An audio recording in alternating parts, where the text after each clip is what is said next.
I'm going to give you guys a quick homework assignment. This video is just going to be real quick. This is a homework assignment. I want you to look at some of these false teachers that I've talked about that you may know of, many of them. But let's do some of the more popular ones that you may be aware of. The Marcus Rogers and all of these others that are out there. Watch how every time a hot topic comes up like that, how they jump on it and try to spiritualize it. See if you see that pattern.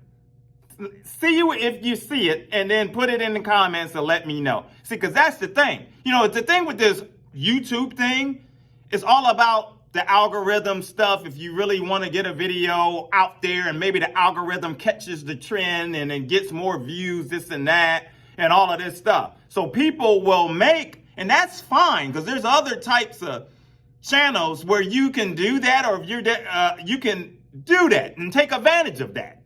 But I think as a preacher, if you call yourself a preacher of God, if you call yourself a messenger of God, I believe that you should be in tune with God, and the Holy Spirit you should be hearing from God himself, and the Holy Spirit should be guiding you. And I don't believe that every time there's some type of event that happens that is spiritual, that there's some spiritual meaning out of it. And for example, there's a few of them, and many of you might have already seen it, from the Super Bowl. They're trying to spiritualize the Super Bowl when it's just a sports event. You know, everything's not spiritual. I've talked about this before in the past. I don't know why everyone trying to make everything, pull a spiritual meaning out of everything. Everything's not spiritual. Some things are just, you know, what kind of God do you think we serve? God wants us to have fun and relax and enjoy life and you know, everything don't, you know, I used to tell people, I learned this early on as a Christian, early on. I realized, like, I was so on fire, for me, I was so on fire for God. It's like, I just wanted to talk about God all the time.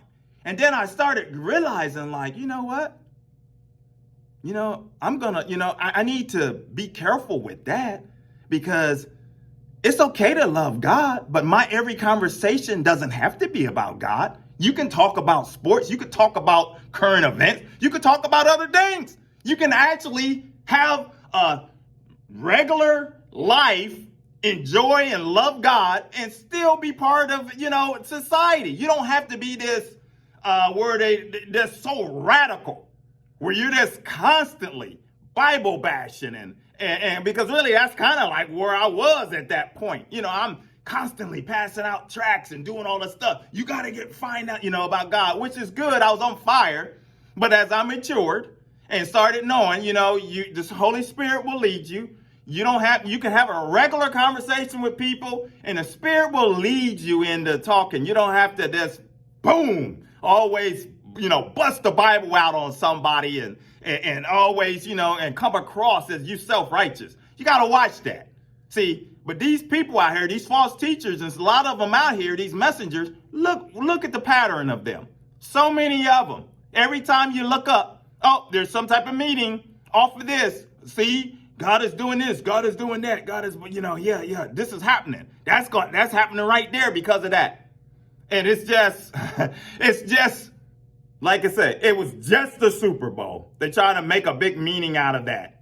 So let me know what you see out there. Evangelism for God's a channel. If you're new, consider subscribing and hit like, coming along for the journey, because we're going to continue to talk about issues the church run away from and expose Satan and his devices, punch him right in between the chops. My name is Maurice Braxton. Until the next video, take care. God bless.